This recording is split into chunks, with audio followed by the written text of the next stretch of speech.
let's solve some differential equations. And the type that we're going to solve are called variable separable. So, my little notes here. Well, not those ones. I'll do it from scratch anyway.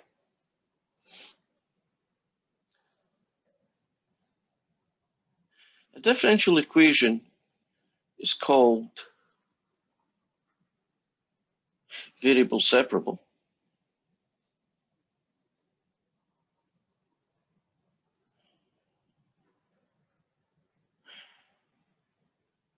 If it can be written in the form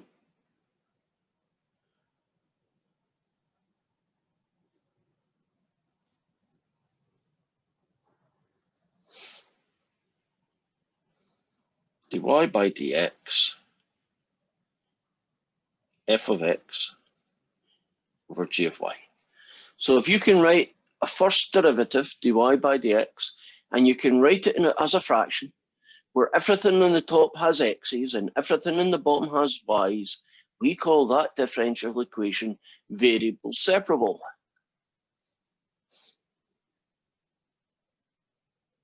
And now we are going to do some magic. That is a fraction. That isn't technically a fraction, but it is notation for a derivative. And it's written in the form that looks very similar to a fraction. It's actually, they're called differentials.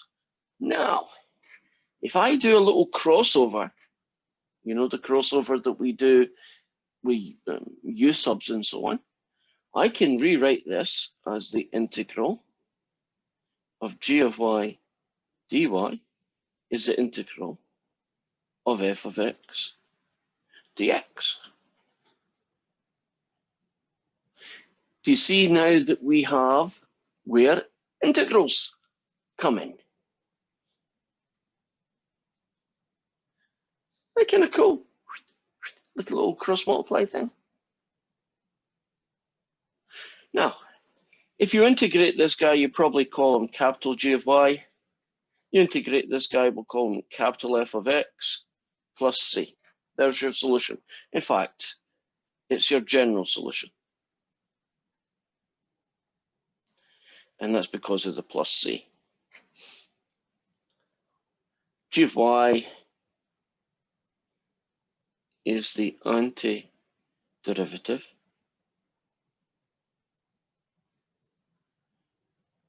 for little g of y.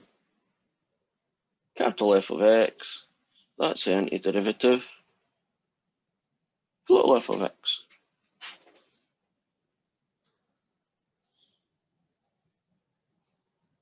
So essentially, we are going to be solving differential equations that can be written as a fraction, where everything on the top is x and everything is on the top is y.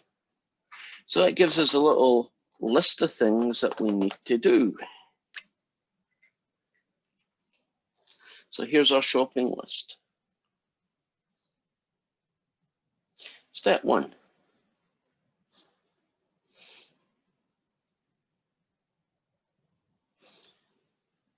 Write the differential equation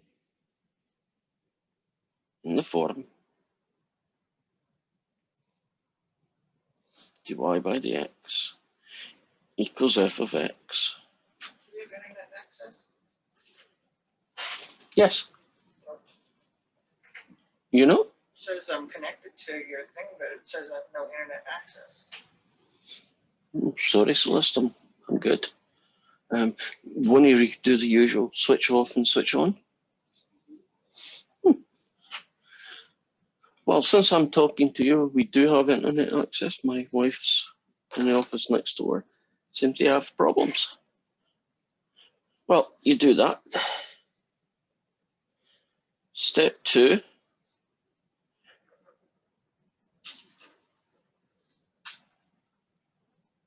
Use the crossover to change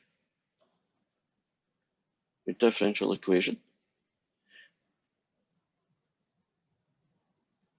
into that guy.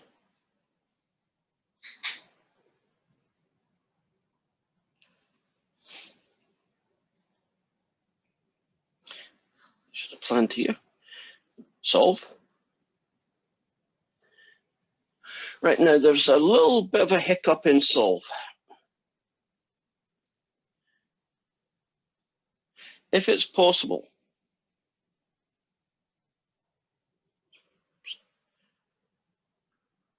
write it in the form y equals. Now, it isn't always going to be possible to take the solution and write it as y as a function of x. But if it is at all possible, you are meant to do so. So that is our basic shopping list for how to solve these. So let me take you through some examples. And I think hopefully it'll be a bit clearer.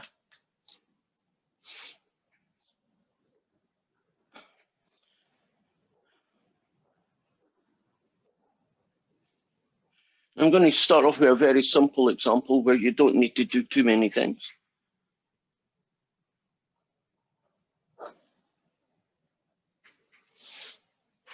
Now, that is a variable separable differential equation. dy by dx is equal to this. I don't need to do step one because it's exactly the way it should be.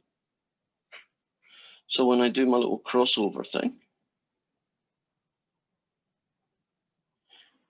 and I have this. Now you integrate this with respect to y, you get y squared. This fella, you get 1/3 x cubed plus an x, add c. Now you might say, why don't I have an add c on this side? Because when you integrate, you typically, if it's an indefinite integral anyway, you stick a plus c on it.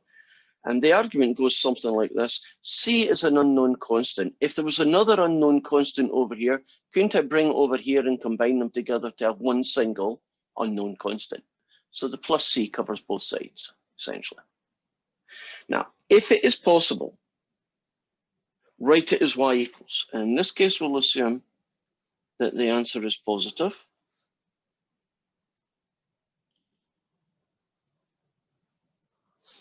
And that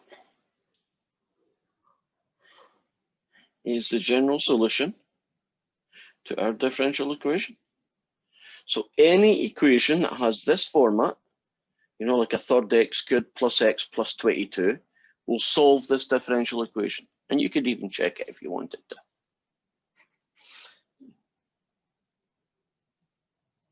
It's my second example.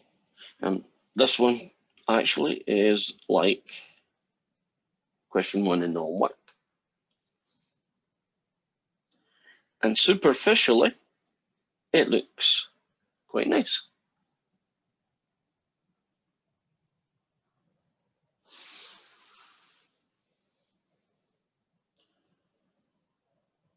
But it has a problem. And this is where we have to do some weird algebra. It's got to be a fraction, right? And on the top, you got to have f of x. So it's got to have nothing but x's on the top. And it's got to have y's on the bottom. But right now, I don't have a fraction. But I have to, if you like, artificially make it a fraction.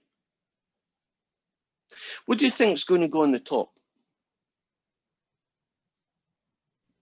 3x squared. So the only problem we've really got is, if you cover that up, can you see it? 3x squared. The only problem we've got is how do we get that y squared on the bottom? And it's still got to be equal to y squared, even if it doesn't look like it.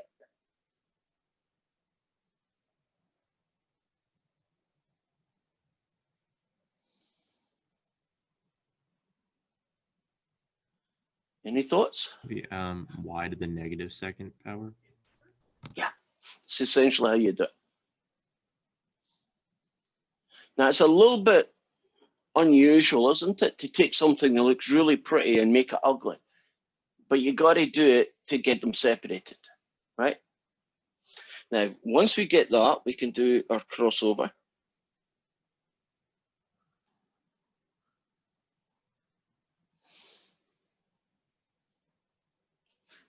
This fella, add 1 to the power, divide by the new power. This fella with a plus c. Now you're going to see some weird math. Don't know how else to explain this, but it's going to be weird math. I want this fella to be y equals. Right now, he's not really y equals. He's a y to the minus 1, right? It's not y. First thing I'm going to do is multiply both sides by -1. And here is the first piece of weird math.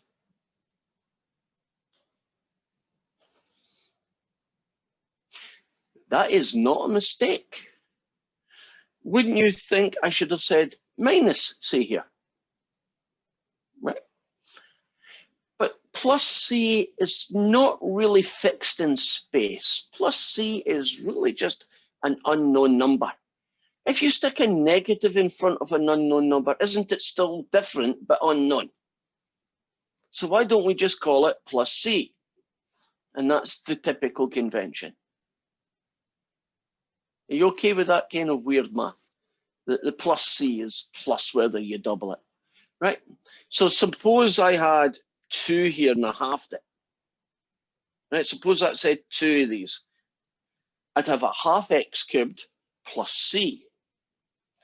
Because half of something that you don't know is still something you don't know. And if you don't know what it is, you'll just call it plus c. You okay with that?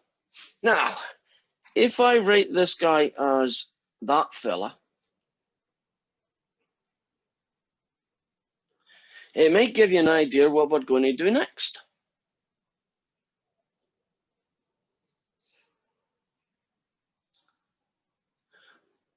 If 1 over y is this, what will y be equal to? 1 over the other side.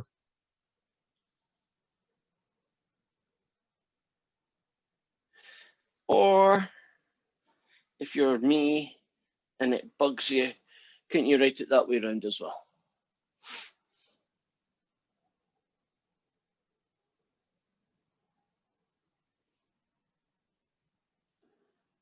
So far, so good. Could you write it as -1 over x cubed plus c? Yes, Okay. which would be yet another version of the same correct answer.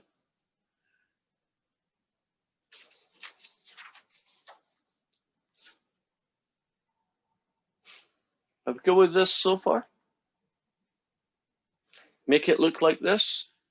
Do the crossover, and if possible, because it won't be. So let's show you one that doesn't become a y equals. Right. Suppose I had dy by dx, and on the top we'll have x squared plus x, and on the bottom we'll have y squared minus y. Are these variables separable?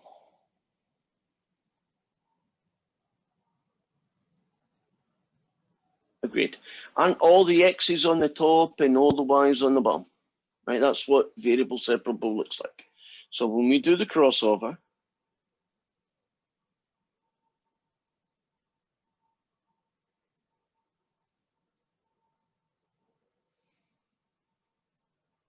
we get that. This fella becomes 1/3 y cubed minus 1/2 y squared. This guy becomes 1/3 x cubed plus 1/2 x squared plus c. Would you agree that algebraically that's pretty much a dead end? You couldn't really take this and make it a y equals. And so you're not expected to.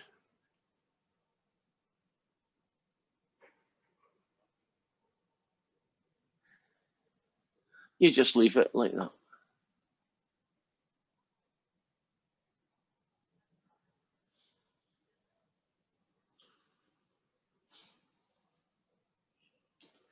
Are we good?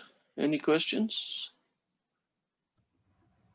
Could we go back to the other one? Sure. Number 2. Yeah. Here we go. So my question is that we wrote y squared as y to the negative 2, and Right. I understand that. So when we do the crossover, wouldn't it just become y squared?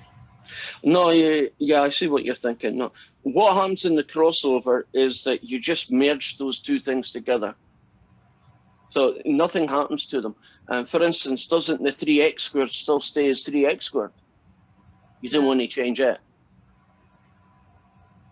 No. So you're just pairing, that's why I'm calling it a crossover, right? These crossover with these. Nothing changes.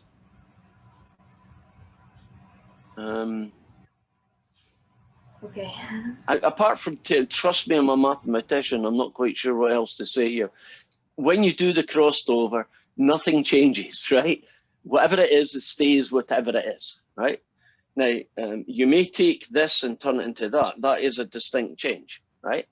Yes. But isn't that exactly the same value as that? Yes. Right, so, okay. And that one there was actually surprisingly quick, wasn't it? Because you couldn't fix it. So let's add to this. This is called a general solution to the differential equation. Let's suppose they went and told you y of 1 was equal to 5. So that's a boundary or initial condition when they do that. Well, what that does is one thing and one thing only.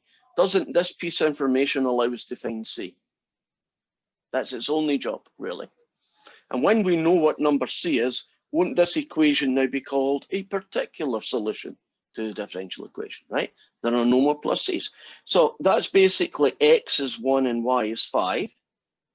So I'm going to do 1/3 times 5 cubed minus 1/2 times 5 squared is 1/3 times 1 cubed plus 1/2 times 1 squared plus C. I wish I'd thought ahead before I chose those numbers, but it's too late now.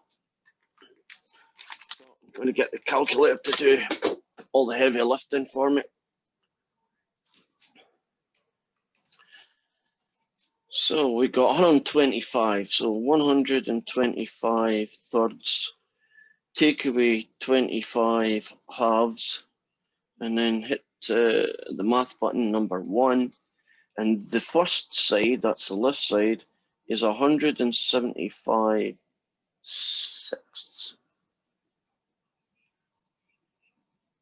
Okay, the other side is basically 1/3 plus 1/2. No, it's not. It's 1/3 plus 1/2. There we go. And math choice 1. And that's 5/6. And that makes C 176, which makes it 85 thirds.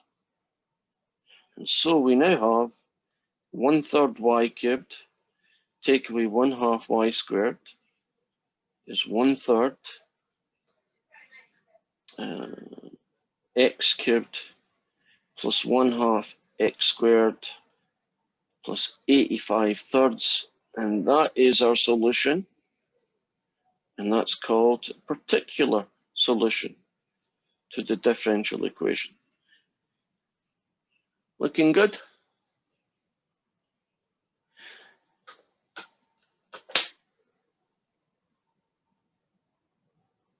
Because I'll call that number 3.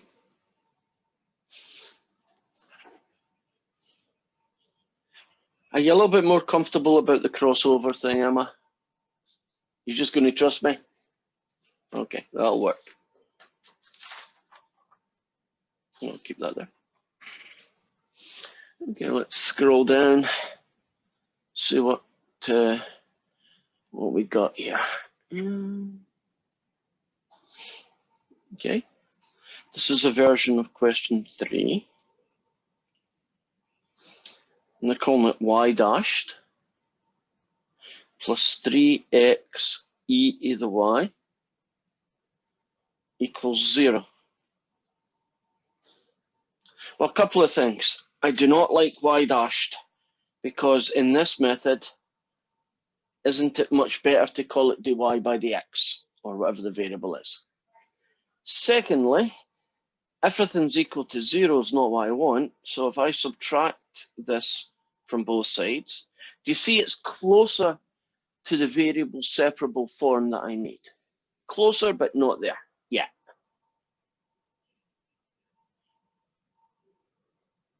I know I want a fraction, and I also know I want x's on the top and y's on the bottom. Well, the x's on this top can be those two guys. What's this e to the y going to look like when it ends up on the bottom?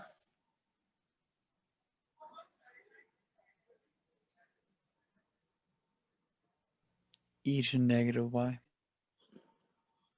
You know, like the y squared became y to the negative 2, e to the y becomes e to the negative y.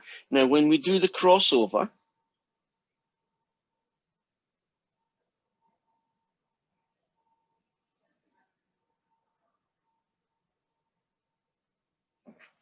okay? Now, each side is going to get integrated.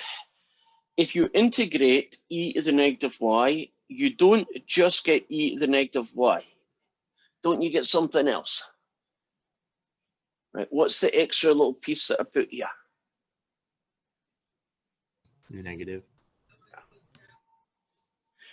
If this was e to the negative 2y, wouldn't it be e to the negative 2y times negative a half? Right, 2y gets you a half, that kind of thing. Right, on this side, it's pretty much add 1 to the power, divide by a new power. We do that.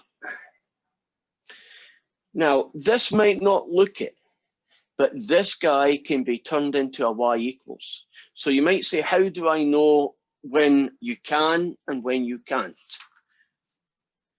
When there are two things with y's in them, you can't. And when there's only one thing with a y in it, you can. So this can be written as y equals. We just have to, fight it, right? We can make it happen, we just have to fight it. Okay, give me something to do to both sides that gets me closer to where I need to be. Divide by negative 1.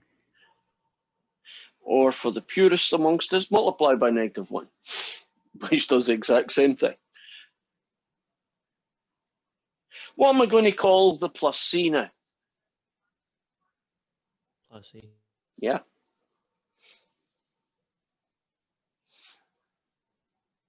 So far, so good. Now, what could I do to both sides to remove that e, that power of e, that base e? Take natural log of both sides. And it's a natural log of everything in a single package, right? It's not a log plus a log. It's a single log added, with two things added. Agreed? And it's quite cosmetic, but still important. Can't we divide both sides by negative 1? Or multiply both sides by negative 1. But here is our general solution to the differential equation.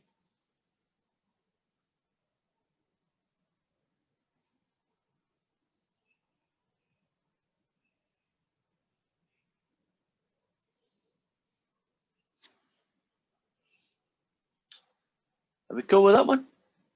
Now, I'm not going to do boundary conditions with all of these, but can you imagine there might have been a boundary, y of 0 equals 42, that kind of thing? And if there was, wouldn't you then find the c, and that would be the particular solution? So, moving on. Oh, by the way, that question there was like homework question 3. Ooh. That's a good one. This is like homework question 4.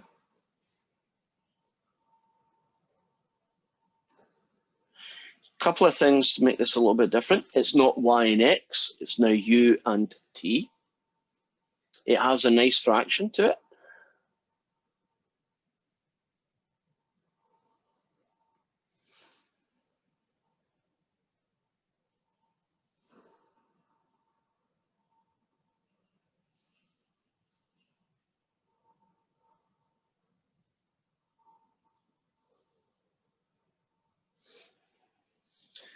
Oh dear.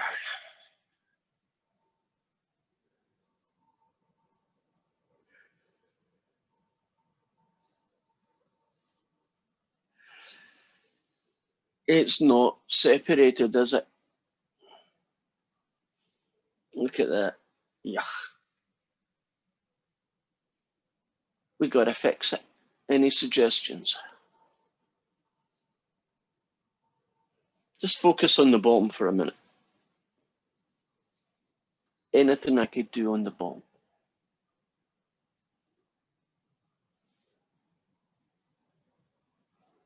You factor out t squared.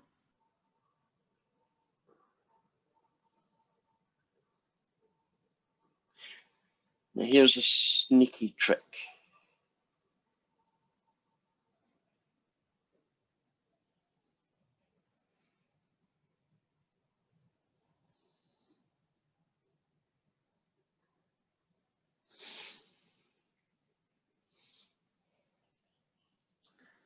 You see what I did there? For some of you, you might have thought about doing this, and if you did, it is totally okay, because it's also correct.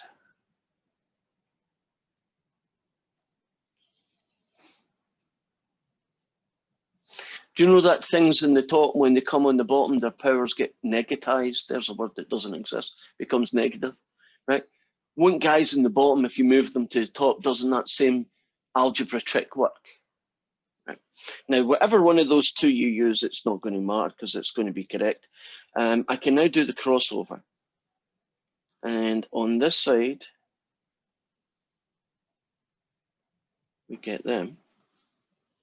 And on this side, which one of these two versions do you want me to write? Because the algebra of what happens next is going to be a little bit different. Do you want me to write that one, or do you want me to write this one? Second one. Second one, okay. So if you write the second version down,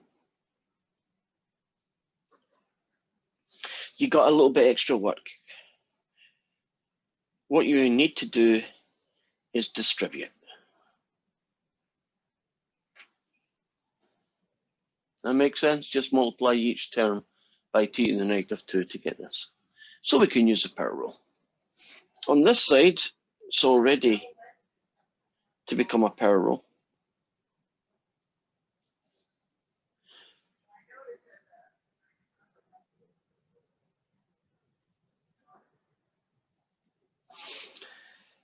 Okay, add 1 to the power, divide by the new power. Add 1 to the power, divide by the new power, plus c. Will I be able to do a u equals in this question? So we're kind of finished.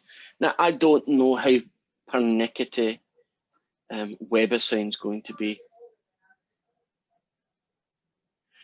It might be this, or it might be that, or it might be both. I mean, it's the same thing, right? They are the same thing. It's just whether it's happy with that or whether it was expecting to see that. So you know if this doesn't work, you just type that in, right? Usually WebAssign accepts different answers. So it's probably going to be fine with this one then. You know that you've just said that the first differential equation you do, it won't accept it. That's called Murphy's Law, isn't it? Are we good? Okay. We'll try this one. Let's go back to dy by dx's.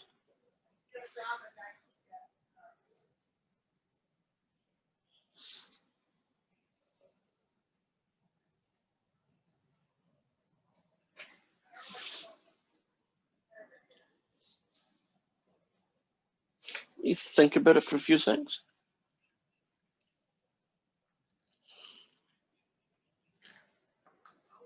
There's something wrong with this guy. And it's a major issue. What do you mean there's something wrong? It's a fraction. All the variables of one are on one side and all the other variables on the other side. Agreed? But look at where they are. They're in the wrong place. Shouldn't the x's be in the top and the y stuff should be in the bottom? And it's the wrong way around. So I can't do the crossover. Won't the x's have a dy next to them, which is not a good idea? So you've got to figure out how to deal with it.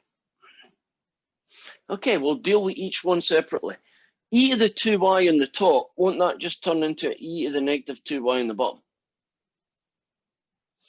What about the x squared plus 1 that's on the bottom? What on earth is that going to look like when it goes on the top?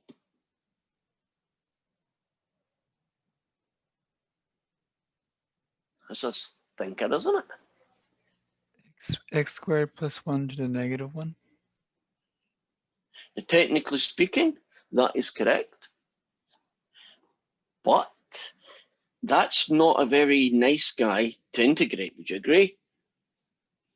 X squared plus 1 all to the power of negative 1 is not very integratable. So why don't I call it that guy? And I'll put a little bracket around him, right? So when we do the crossover, e to the negative 2y dy is now the integral of 1 over x squared plus 1 dx. Do you see how that's going to make this easier to integrate? Well, you say, well, what's wrong with that? Try and think of how you're going to integrate that if you left it that way. Can you see you've got problems because it's not a power rule? Because the x squared is going to screw that up and it won't be a u sub. It just won't work. You need to figure it or to see it in this format. Well, on this side, you get e to the negative 2y with an extra negative a half. You okay with this extra negative a half and where it's coming from? Now, what's 1 over x squared plus 1 going to get me?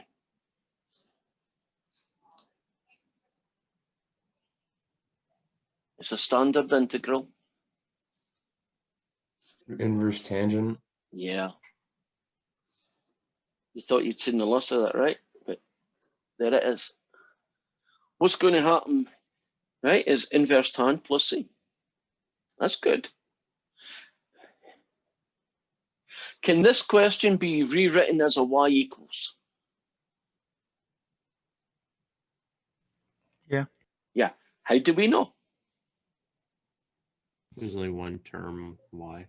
There's only one term of y. Okay, so how about multiply everybody by negative 2? So that's negative 2 inverse tans. What do you think I'm going to get out of this fella here? Let's see. In a kind of funny sort of a way, isn't it kind of helpful that you can do that? Because you can imagine how weird that C could end up if it kept on having stuff done to it, right? Now, in this case, we'll take the natural log again. Well, I guess I've written it, so I'm going to have to do it. And it's a natural log of the entire thing. So negative 2y is this fella.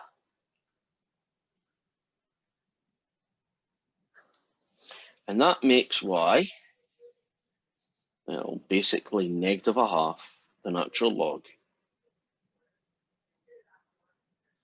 of all that.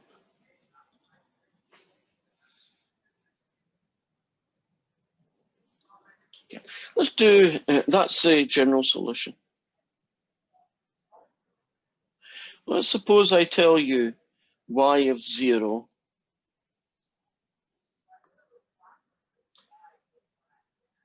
is 4.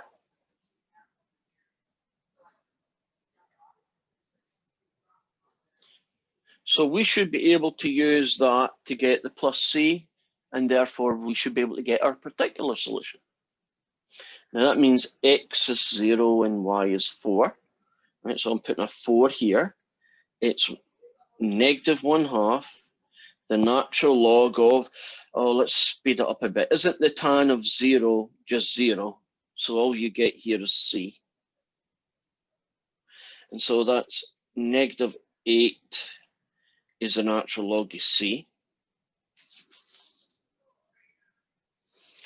And how will you get c then?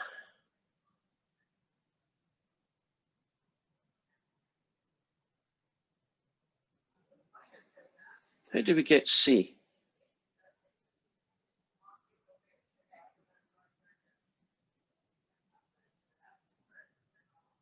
Any ideas? James? If you put both sides to the power of e. There you go, there's c. And since I don't have time or inclination, can you imagine I rubbed this out and stuck that ugly guy next to it? So I take that c and replace it with that, and that would get me my particular solution.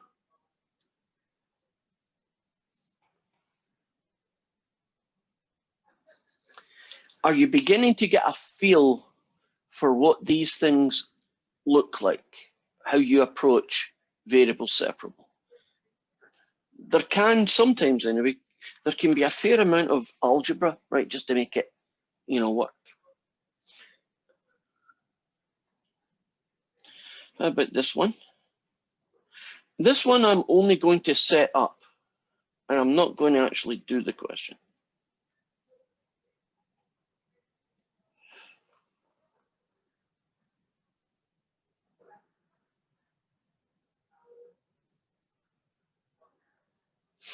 And I wanted just to pick this to do the setup because I think it's kind of important to see the different flavors of algebra tricks that you have to do here. Well, the first thing I'm going to do, I think, is pretty straightforward, right?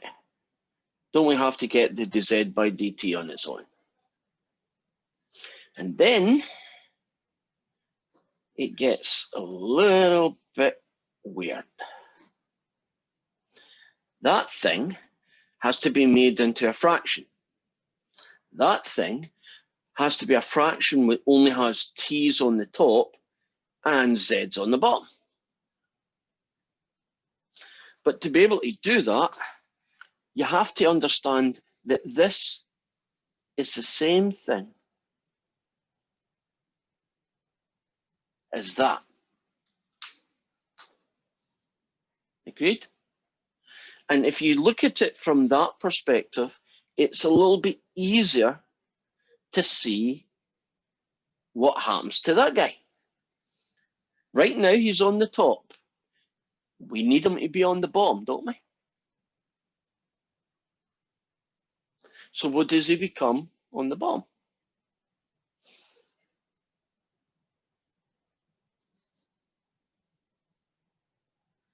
E to the negative z. Right, haven't we used this negative power thing quite a few times today? Now, would you agree that this is good to go? Right. So,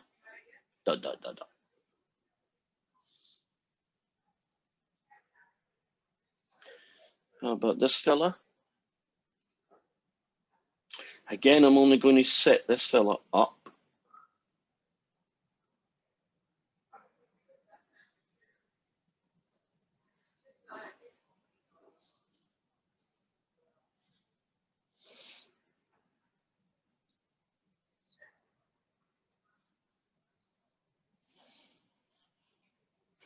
Is this guy good to go? Yes. So that can't be why I chose this question. And you're right, it's not why I chose this question. So the next line.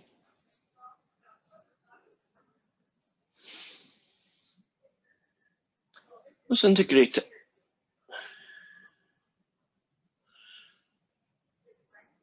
Just to get cobwebs out your brain, because it's been a while since we've had to deal with just straightforward memory work.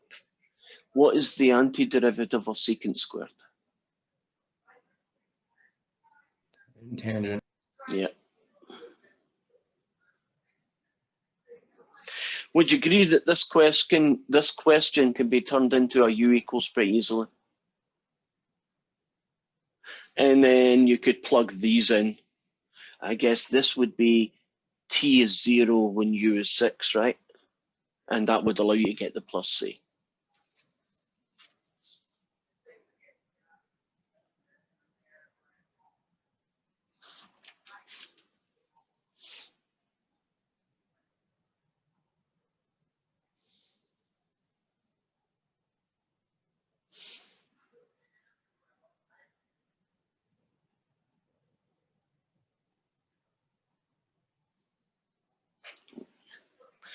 Right, our last question is question 11.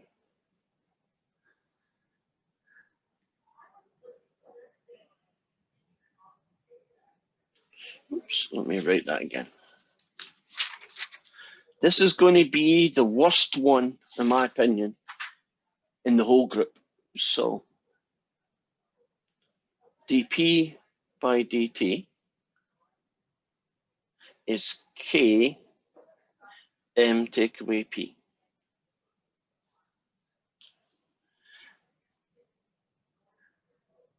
Where k and m are constants.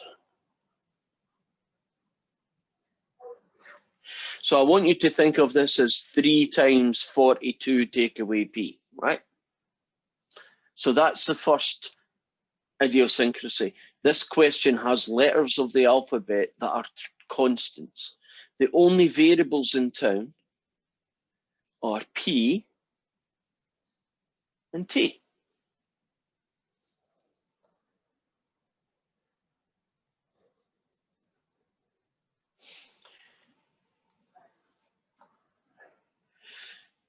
Now I want t's on the top. I want anything with a p on the bottom. Now watch. K is going to be the guy in the top. There aren't any t's there, but k can go there, right? It's like a 5. The m minus p guy, doesn't he have to go downstairs? Now I could write him as m minus p to -1, but I won't, because that's going to make it difficult to integrate.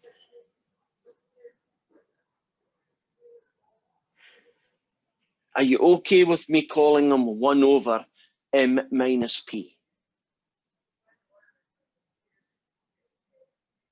So I've separated them into 2 parts. The top just has a constant in it, but that's where the t's would go if there were any. And the bottom's got the p in it. Now in this form, we can do the crossover.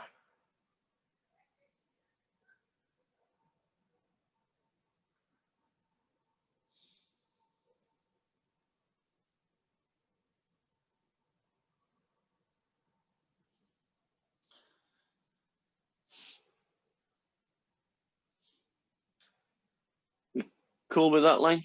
Crossover? Right. Now, what are you going to get when you integrate k with respect to t? Like 5 would get you 5t, right? What would k KT. get you? Kt. And wouldn't you also get, God, if there wasn't enough letters of the alphabet to worry about, plus c. This fella here is a natural log. It's 1 over something, so you get a natural log. You will get the natural log of m take away p. Oh, wait a minute, it's a negative p, isn't it? So what's going to end up going here because of that?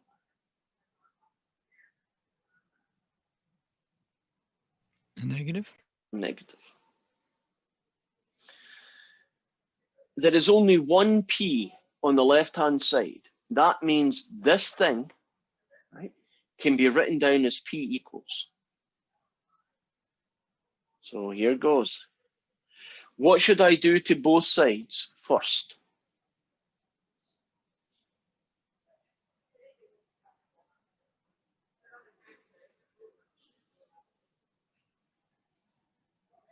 Take it in little chunks. What should I do first? Times -1. Or divide both sides by -1 if you wanted to. That would get me this fella, and I think we're all happy about y plus c is plus c. Now you might say, why didn't I call that plus kt? Well, they just don't. The special trick only works with the c's, right? C's stay put as c's for the most part, but everything else, do what you do to it, right? So if there's a minus in front of it, give it a minus. Now, if you raise both powers to e,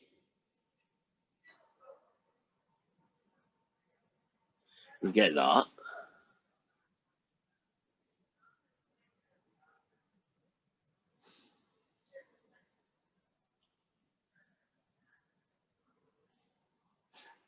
Okay. Now remember our goal. Our goal is to get p on its own. What should I do to both sides to get a little bit closer to that? Subtract m.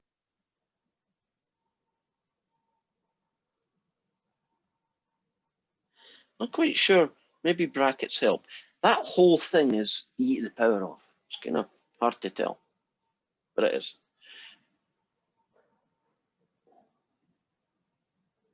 And then you do p. And what is that going to be? Well, how about divide both sides by -1?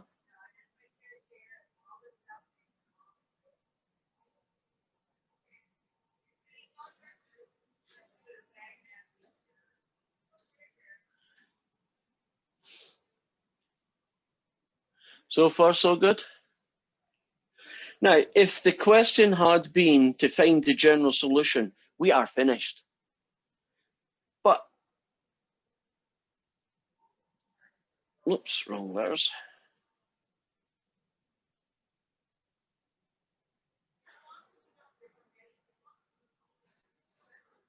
We're going to actually get the particular solution. And they're telling us p of 0 is equal to 0. Okay. So what does that give me? Well, it tells me what are the variables. It tells me when t is 0, p is 0. Okay.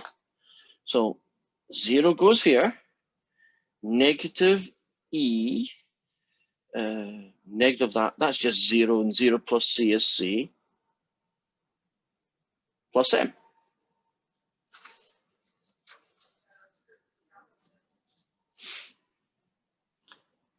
Now, what we're going to do here is solve for c, right?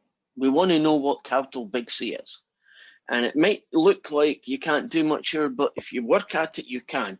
How about subtract m from both sides?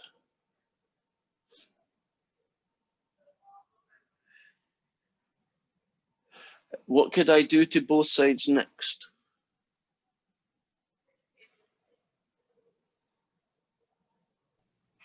Take the natural log. Not quite yet, but you're right about the natural log. Multiply by -1. Right, and now we'll do the natural log. And we can now write down our solution as negative e, and I like those brackets. I've decided not to write them down. But instead of plus c, the natural log of m, plus m. And that's not the answer that they're wanting. It's 90%, right? But we can do just a little bit more.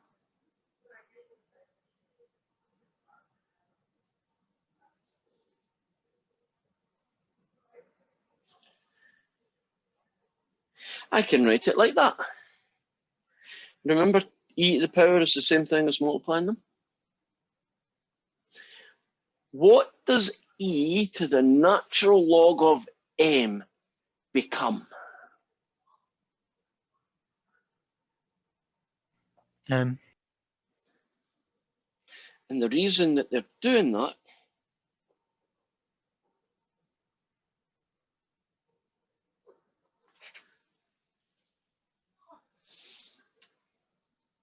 and if you take it and you just switch places, because in my brain you have to because it just looks weird, there's your particular solution.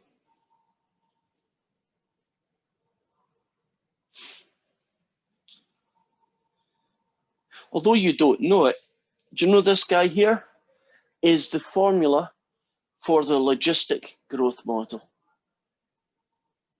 It's that nice one that levels off at M. You remember the one where the population takes off and then it goes like that? That is the general formula for it. So you only need to know two things. M is the carrying capacity, which is what's the maximum number of rabbits that can live in that island. And K is basically a number that is connected to the growth rate, right, the birth rate. And if I just know those two things, that formula will generate this. That was kind of cool, wasn't it? I mean, it's a major question. I mean, look at the number of steps in that. Lots of cool algebra, but actually quite a pretty answer. Agreed? So let's finish this with a puzzle. P is equal to M, take away M, e to the negative kt. Oh, and by the way, k has to be positive. That's just something we assume.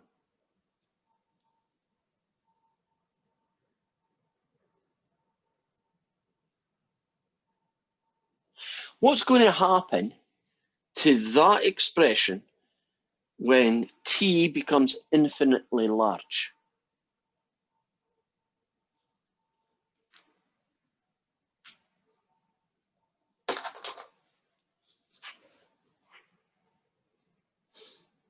It turns into M. It does. Want to explain why? That's correct. The as t goes to infinity, e goes to 0. Right. Won't this fella become e to negative a really, really big number? And isn't e a negative really big number homing in on 0? You know, like e to the negative a million is like 1 over e to the million, right? It's tiny and getting tiny. If you're multiplying them, how come they don't become 0 though? Well, this one is in m on its own. So the whole package becomes 0, yes. Okay. But this little m is left on its own, so I guess it might be m take away 0, m, right? Which tells you exactly what we already know. In the logistic model, does the population level off at this magic number m as time goes on and on? It levels off over here. Whoops. It levels off over here. Right, everybody, we'll say hi today. Make sure you get your attendance. And I will see you all tomorrow, where we will finish off solving variable separable differential equations. And I think we learned some pretty cool stuff today. And James is really nice. He's giving me his Christmas background. So if you all want to send him an email so that you can get the same Christmas background, you should do so. And just inundate his email. Because no good deed should go unpunished, right? Okay, bye-bye, guys. I'll hang about for a few moments if you have any questions. Apart from that, have a nice day.